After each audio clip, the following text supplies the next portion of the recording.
Chantez au Seigneur un cantique nouveau, sa louange dans l'assemblée des saints. Sagesse. Lecture du livre des Actes des Apôtres. Soyons attentifs. Alors Paul, debout au milieu de l'aréopage, fit ce discours. Athéniens, je peux observer que vous êtes en toutes choses des hommes particulièrement religieux. En effet, en me promenant et en observant vos monuments sacrés, j'ai même trouvé un autel avec cette inscription « Au Dieu inconnu ». Or, ce que vous vénérez sans le connaître, voilà ce que moi, je viens vous annoncer.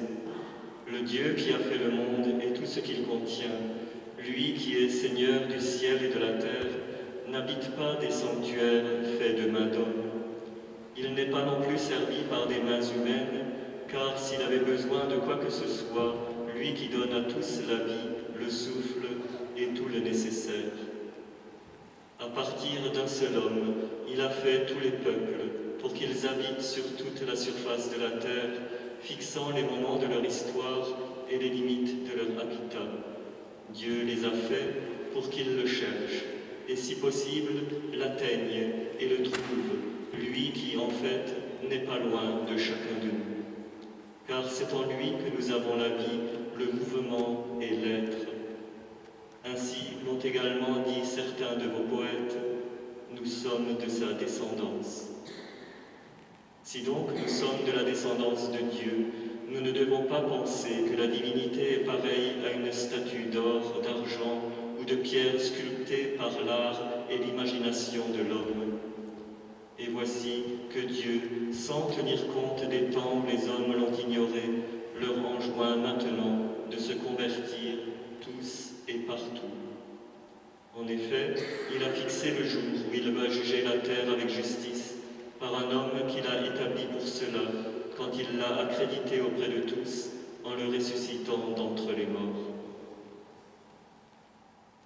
Quand ils entendirent parler de résurrection des morts, les uns se moquaient et les autres déclarèrent « Là-dessus, nous ne t'écouterons une autre fois ». C'est ainsi que Paul, se retirant du milieu d'eux, s'en alla. Cependant, quelques hommes s'attachèrent à lui et devinrent croyants.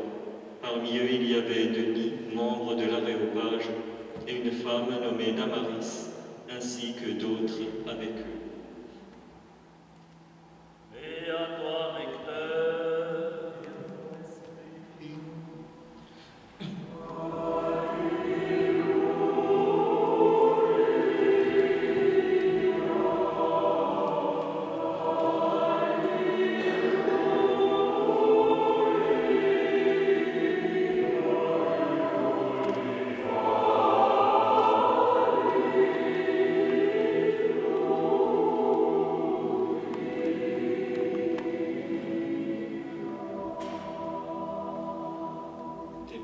Se revêtiront de justice et tes saints tressailleront de joie.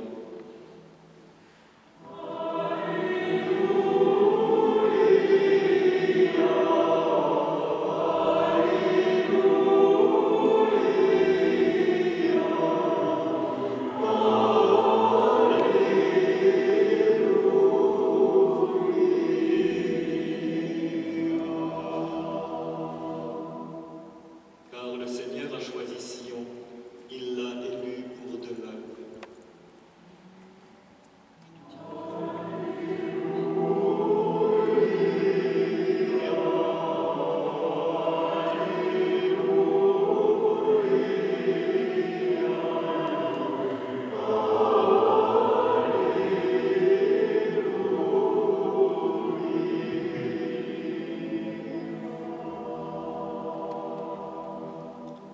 sagesse, debout écoutons le Saint Évangile, paix à tous.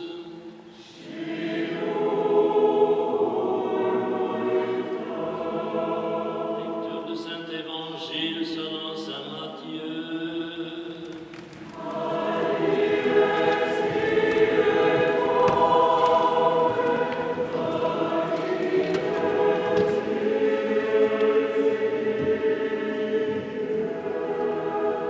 Soyons attentifs.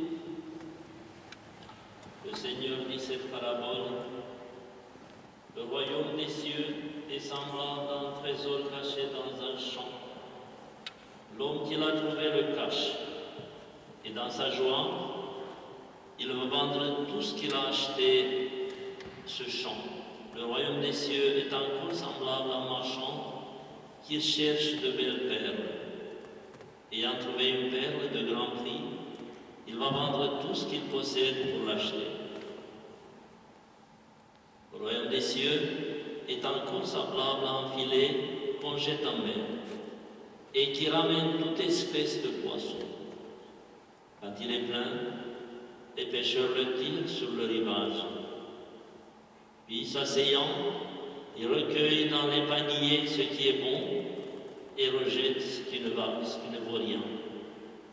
Ainsi en sera-t-il à la fin du monde.